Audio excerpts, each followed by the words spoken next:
पहले पहले जो रचना होती है वो ऐसे ही होती है ना।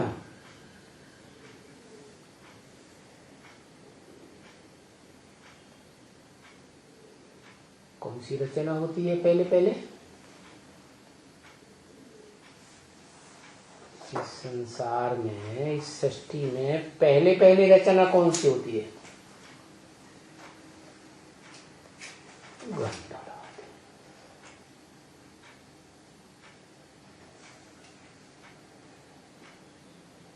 प्रकृति रचना होती है।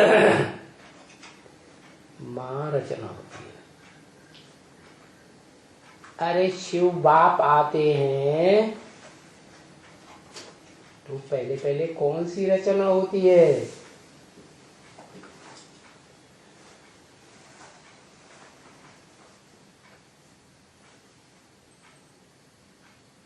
परम क्या? परम जम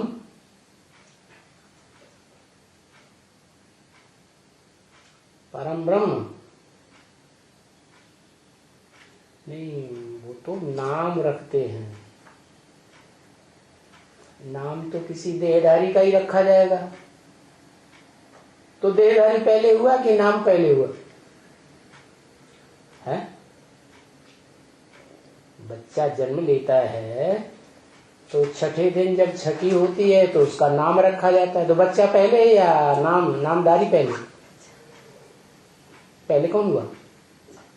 बच्चा पहले हुआ। तो मासूक की रचना करते हैं।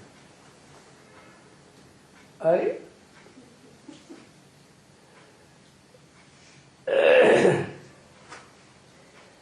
आशिक माशूक तो दोनों एक जैसे होना चाहिए ना, है? तभी तो आशुकी और माशूकी चलेगी। एक चींटी जैसा हो, एक हाथी जैसा हो, ये आशिकी माशूकी कैसे चलेगी? नहीं चलेगी ना। तो वो स्वयं बिंदु है और वो इस सृष्टि पर आता है तो उस बिंदु रूप आत्मा को ढूंढता है।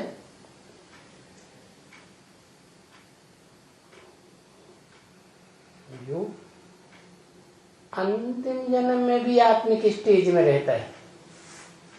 क्या? प्रवेश करने से पहले तो बिंदु को तो रचना नहीं कहेंगे। रचना और रचयिता तो साकार होते हैं। तो वो जो सुप्रीम सोल निराकार ज्योति बिंदु शिव आत्माओं का बाप सुप्रीम सोल आता है तो नाम बताओ कौन सी रचना रचता है इस सृष्टि में? अरे कुछ बुद्धि में नहीं आता। 3 मूर्तियों के साथ आता है। कितनी मूर्तियां? 3 मूर्तियां। वो रचना हो गई क्या? किसकी रचना हो गई? नाम बताओ।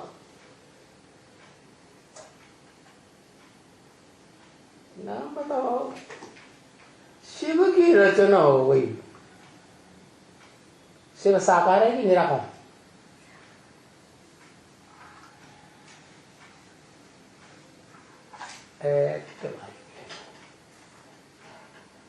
शिव साकार है कि निराकार? शिव तो निराकार है। तो निराकार रचना और रचयिता होते हैं तो शिव की रचना कैसे हो गई?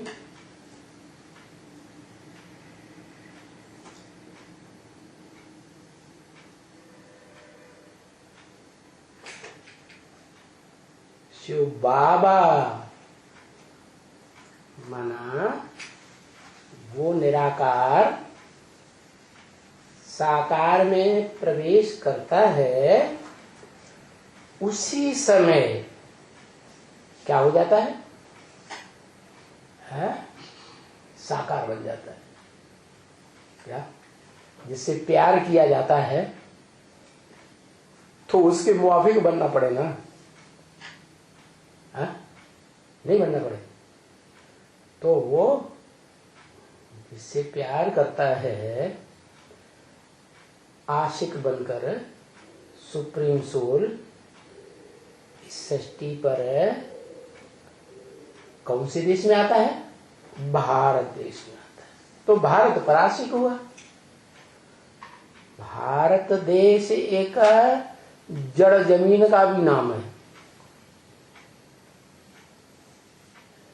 लेकिन वो तो चैतन्य आत्मा है, सुप्रीम सोल। तो इस जड़ जमीन में भी, भारत देश में भी जो चैतन्य आत्मा है, विशेष पार्टधारी, हीरो पार्टधारी, जिसका नाम ये है भारत। क्या? भा माने ज्ञान की रोशनी, रत माने लगा रहने वाला। वो आत्मा मन से, वचन से, कर्मेंद्रियों के कर्म से इस सृष्टि पर जहां भी रहेगी, जन्म लेते लेते क्या करेगी? ज्ञान की रोशनी में रत रहेगी, लगी रहेगी। तो ऐसी आत्मा का आधार लेता है और आधार लेकर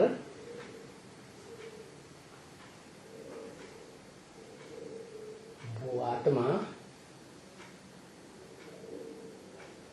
तीन मूर्तियों में विशेष आत्मा होगी या साधारण आत्मा होगी?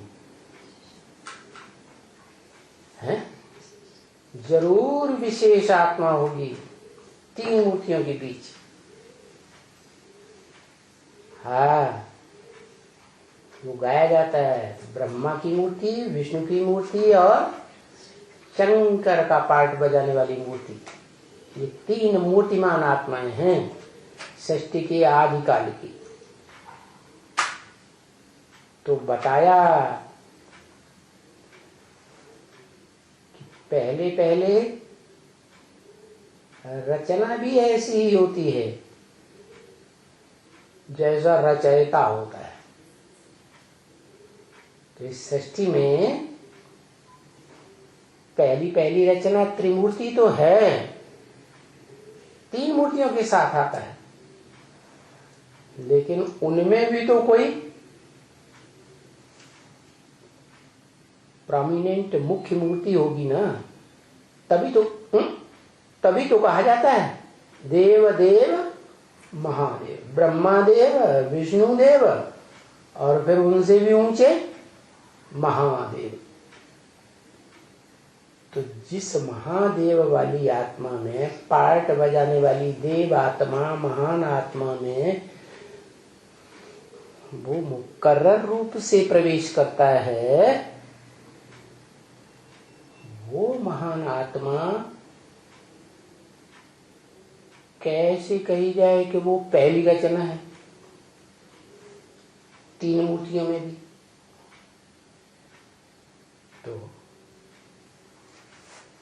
ये तो पक्का है कि जब आता है तो जहां भी आता होगा, जिस देश में भी आता होगा, जिस शहर में भी आता होगा, शहर के जिस मकान में भी आता होगा, वो तीन मूर्तियां इकट्ठी तो जरूर हों। क्या अकेला आता है? क्या आता है तो तीन मूर्तियां भी होती हैं? तीन मूर्तियां भी होती हैं, तीनों मूर्तियां होती हैं, लेकिन वो आता कौन सी मूर्ति में है सबसे पहले? ऐसे तो नहीं तीनों मूर्तियों में इकट्ठा आता होगा, है?